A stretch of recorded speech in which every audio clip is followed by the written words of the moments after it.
Hello, everyone. This is Self Love You, and today I would like to tell you my understanding of the way that narcissists weaponize communication. And this information comes from a lot of experience with people who have NPD, narcissistic personality disorder, from growing up in a narcissist environment, from just loads and loads of narcissistic abuse. And what I've discovered through this process are patterns and ways that narcissists weaponize communication. The way that narcissists abuse people is through words, is through language and communication.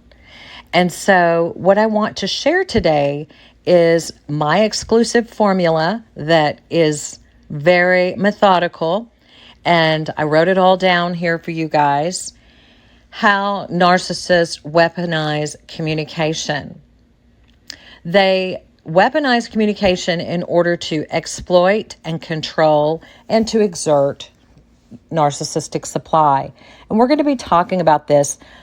I'm going to go ahead and go over the whole thing, and then I'm going to create little podcasts for each grouping. So there's 7 ways that narcissists weaponize communication. There's 7 segments. You might want to get a pen and write this down, okay?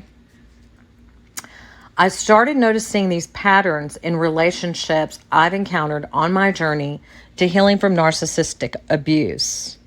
These ideas were rolling in my head and showing up in my journals and in my writings. Then I happened upon some Sam Vatkin content, which I haven't been listening to him for years. I used to read his work 10 years ago, and he really helped open my eyes. However, for some reason, I couldn't listen to his videos for some reason, but lately I have taken time to listen to some of his work, and particularly in talking about the shared fantasy, shared delusion, and as well as the trance that the narcissist will put you in, the hypnotic trance, using words to beguile you, to draw you in. And that's really what we're going to talk about. And Sam Vatkin talks about how narcissists weaponize language. And I am going to give even more detail than what he gave in the latest talks I saw. Also, I looked for other content in this regard, and I see that there is a gap in this information, so I'm going to go ahead and share it. The following 7 ways that narcissists weaponize communication can occur in the order that I'm speaking, or it can occur at any time during the narcissist codependent dance. It can occur, one thing can happen and then one thing can go away. And it doesn't have to be in this order. It can spiral up, it can spiral down, it can start, it can stop, there's all sorts of things that can happen. Furthermore, with these 7 ways that narcissists weaponize communication, this can apply to romantic relationships, family relationships, friendships, work, whatever. Any narcissist.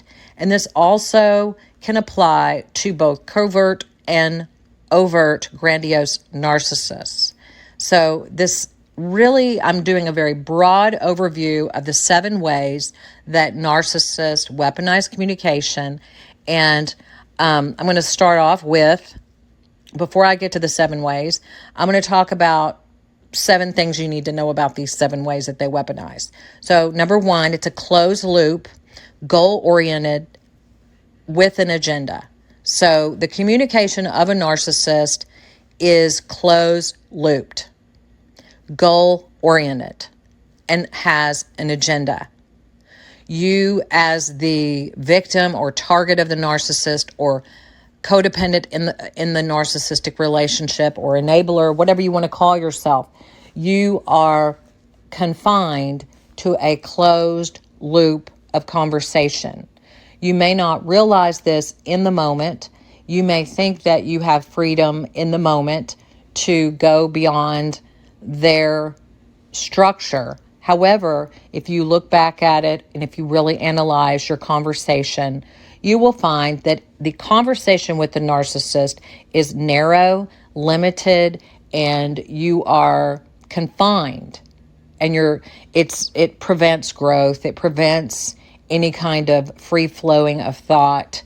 It's all confined, and all of their tactics, their manipulation tactics in conversation, are used to distract and divert your attention back to their agenda and back to this closed loop communication process.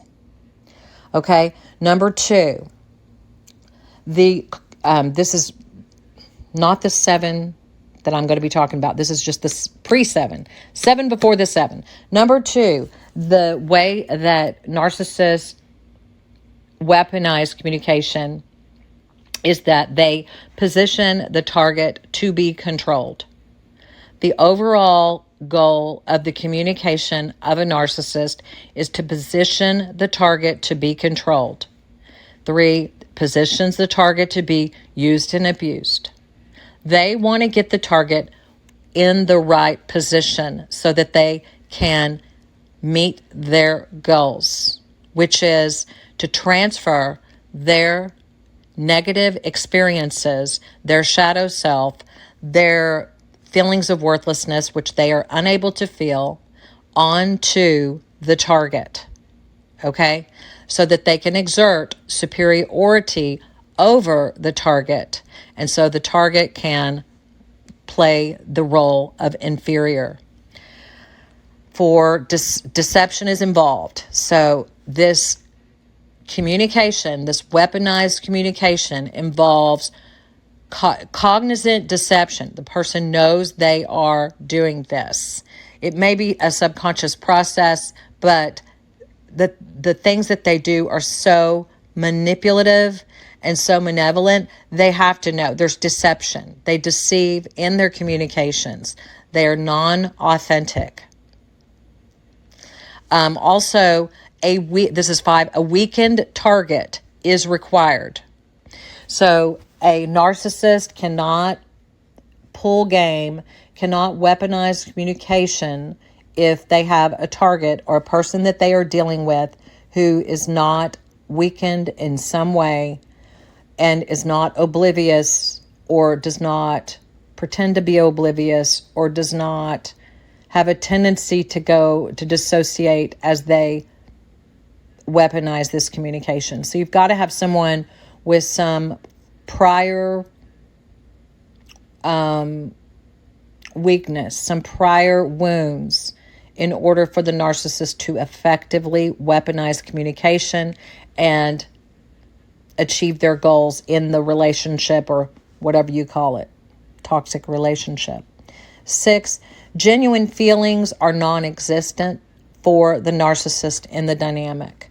So there's no genuine feelings in the weaponization of communication by the narcissist. The feelings are feigned, they are fake, they are pretend, they are done in step 1 that I'm going to express below. But genuine feelings are non-existent. And then 7, it's a systematic process. This is a systematic process. We could draw a chart of the 7 ways that the narcissist weaponizes communication. We could literally chart this out. It is the same with every narcissist, regardless of the type of narcissist, regardless of the relationship, regardless of any of, high-level narcissists, low-level narcissists, high-grade supply, low-grade supply. These are basics. This is the basic formula for the process. And it can be, I'm just going to give you the basic formula. Narcissists speak in narrow monologue that varies from narc to narc.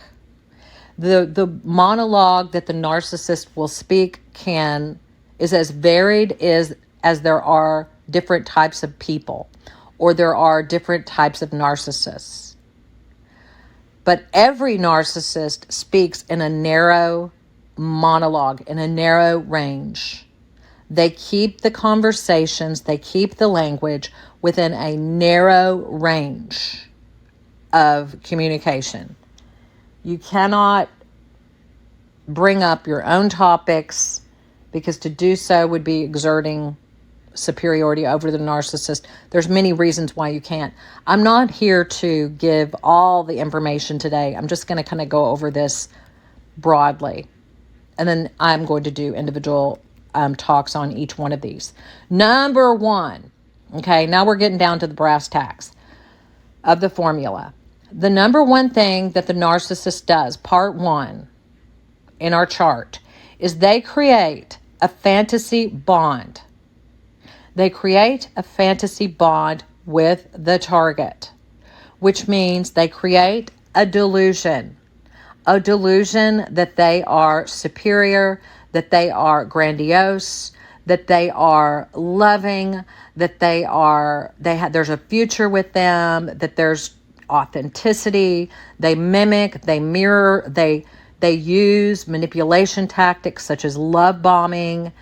They may be a really good listener if they're a covert narcissist.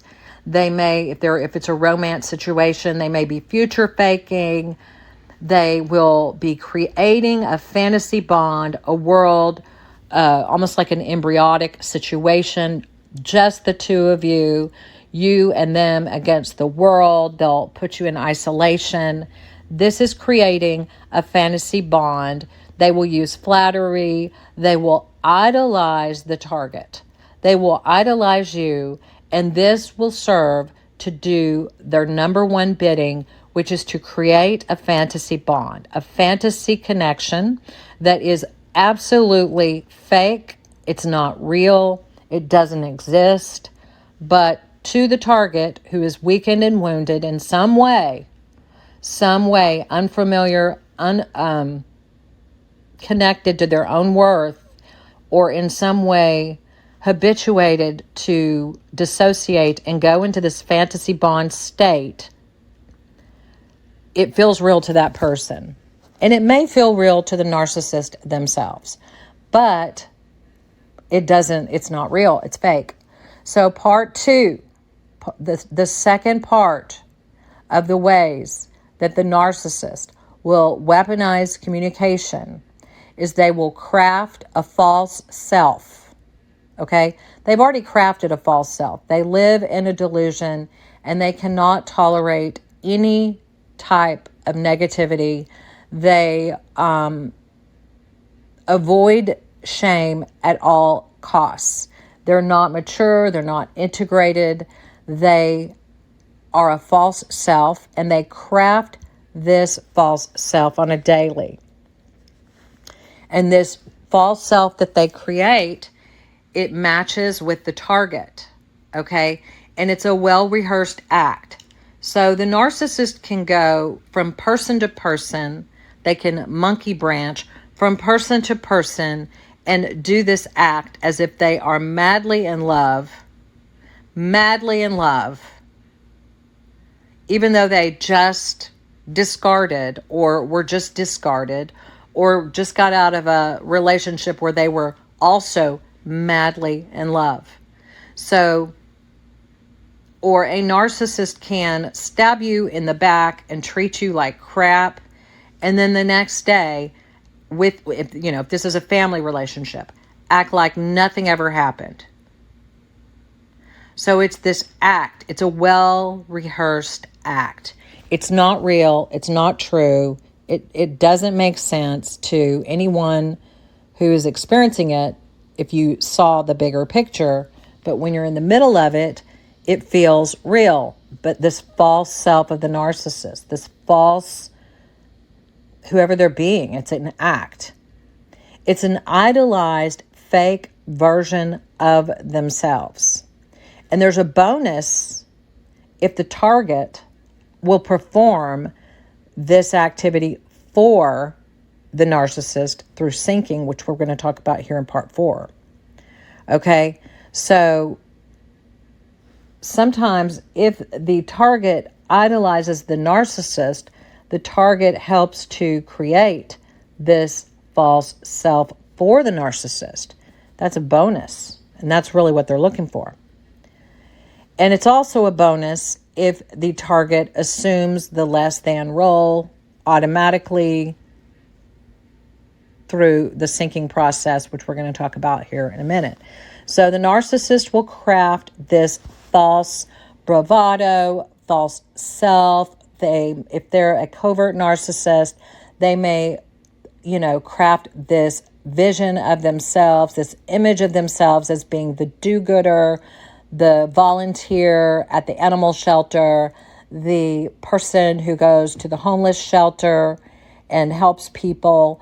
If it's a romantic, cerebral narcissist, they will craft a false self and explain about their conquests, their prowess. And mind you, we're talking about communication. So all of this is done through the communication process. They're talking. They're a windbag. They continue to talk and share about how great they are and how prowess they are and how they have so many conquests and how you're lucky to be with them and how,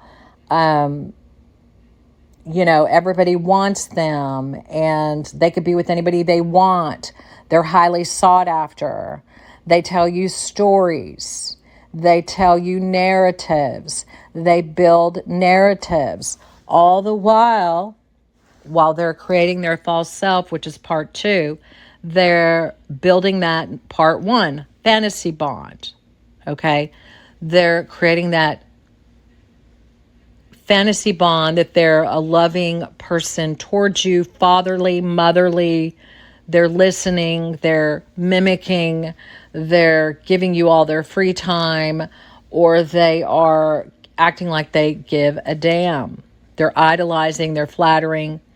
All the while, they are also bragging and presenting to the target their superiority. They're bragging about past achievements.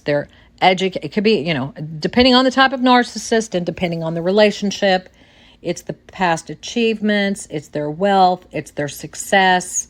Maybe they were a sports star.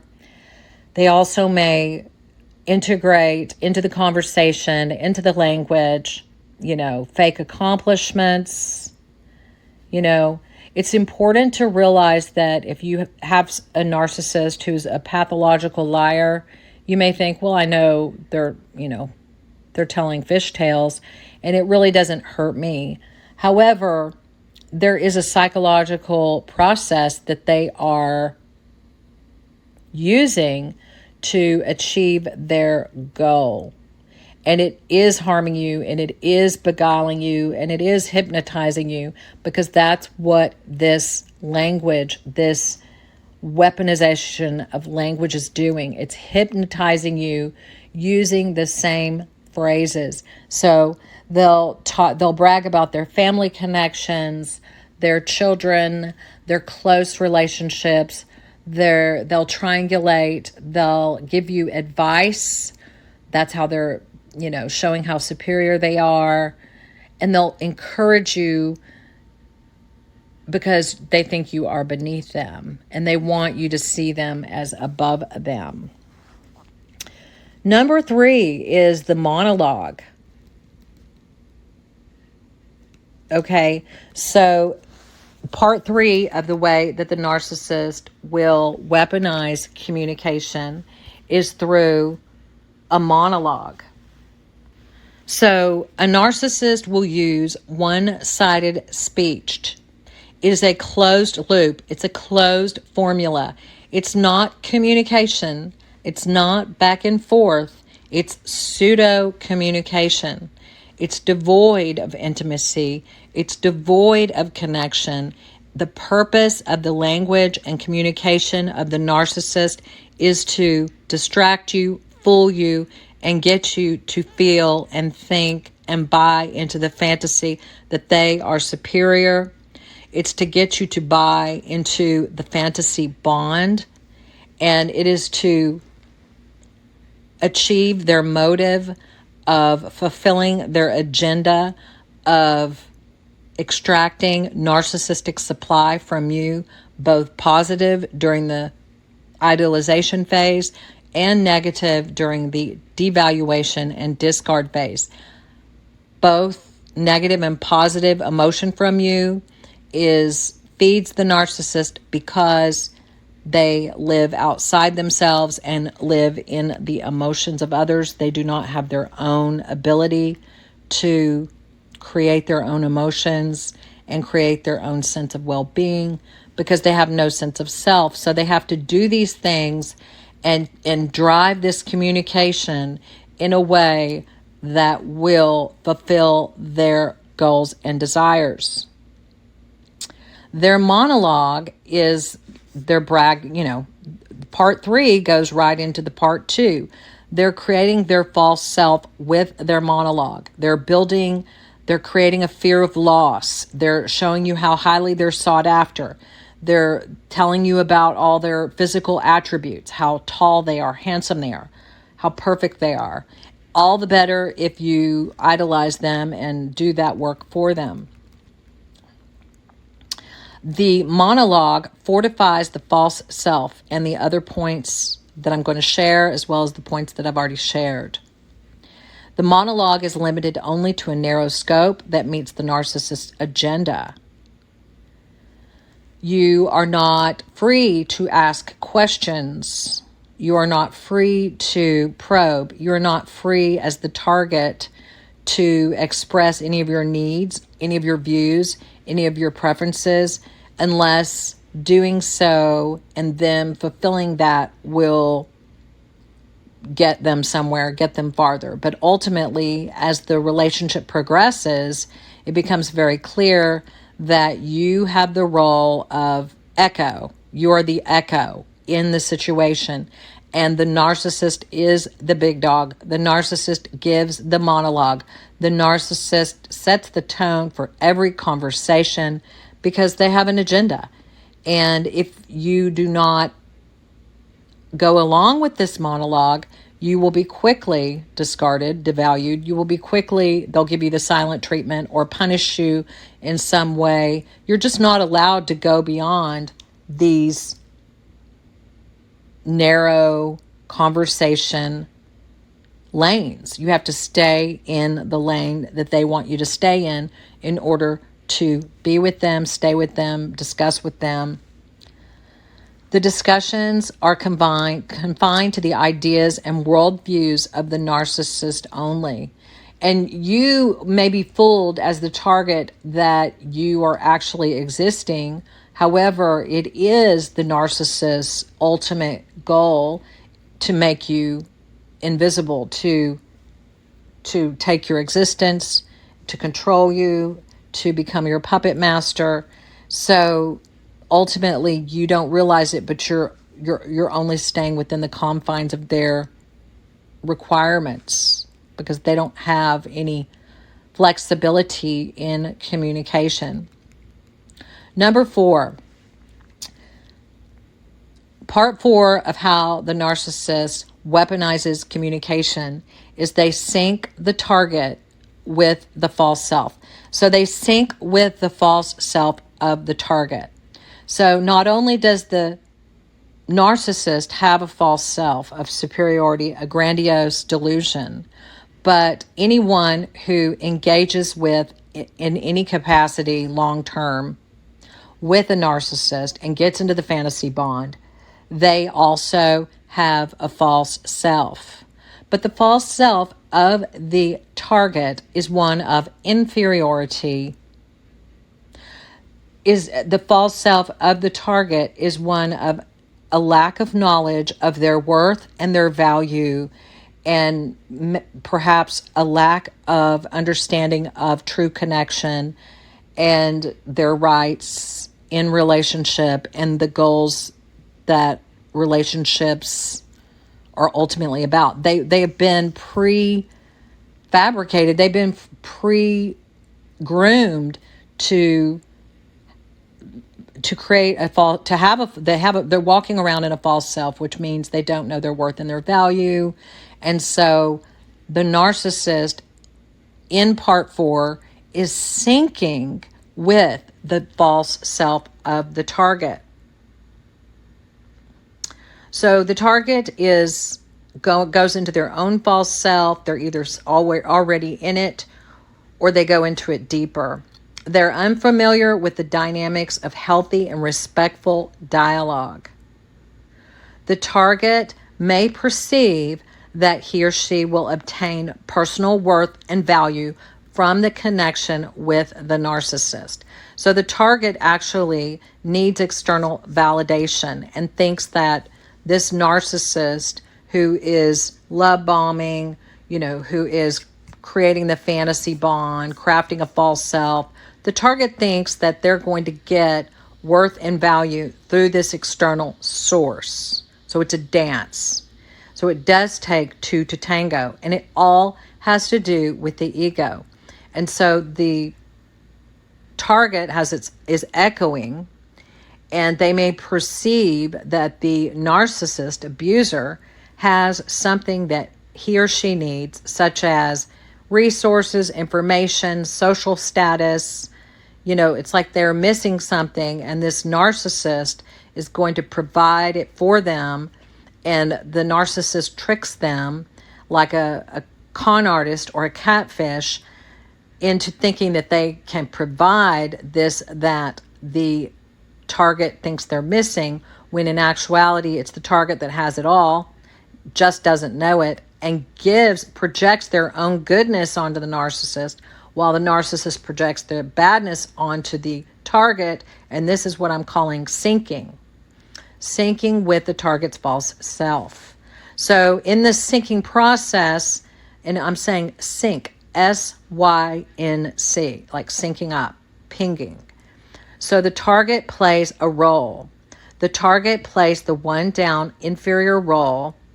The target will listen to the monologue despite being bored. Like the narcissist may go on and on about their conquests and about how they're this and they're that, and the target will likely be bored, okay, with this conversation, but just listen anyway. The target will go into dissociation, maybe fawning. Maybe they were abused in childhood and are triggered for whatever reason to fawn over the narcissist. The target will abandon themselves and their self-interest, abandon their self-protection in order to fake get what the narcissist is fake offering. The target becomes invisible in this process. The target becomes needless, wantless, and disconnects from their inner intuition and their voice. The target also overgives, goes into the pleaser role. The target will overshare their vulnerabilities, their weaknesses, their insecurities, and these are well noted by the narcissist as triggers that they can later use to extract narcissistic supply and to destroy the target, which is their ultimate goal. Because, as you know, developmental psychology teaches the process of a baby needing a good enough mother. It can get really, really in depth. I'm not going to do that right now. But anyway, the target may have emotional wounds, unmet childhood development needs, low self-esteem, and the target is in a place of perceived lack. This is not true lack, it's perceived. They think that they are missing something that the narcissist can provide. This is part 4 of the process, the way that the narcissist weaponizes communication and syncs with the target's false self. Part 5, the 5th part of the ways that the narcissist will weaponize communication is by devaluing the target. The narcissist is devaluing the target throughout the relationship, whether the target realizes it or not. It is just a part of the dance in the process. So even during the love bombing phase, the devaluation will begin, but it is so subtle and so covert that the target will not recognize it, because unless they're extremely, broken, they'll never recognize it. And then they're just left distraught. And that might happen in the beginning before you become educated. So the number 5 is the narcissist will devalue the target. They ask odd questions and make weird statements about the target as compared to their own grandiosity. They use put downs, backhanded compliments, digs, all the stuff, triangulation, gaslighting.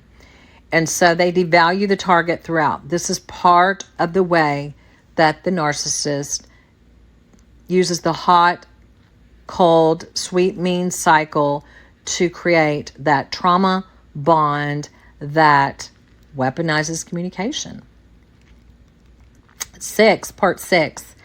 The 6th thing that the narcissist will do, every narcissist I've ever dealt with, they feign vulnerability. They show vulnerability.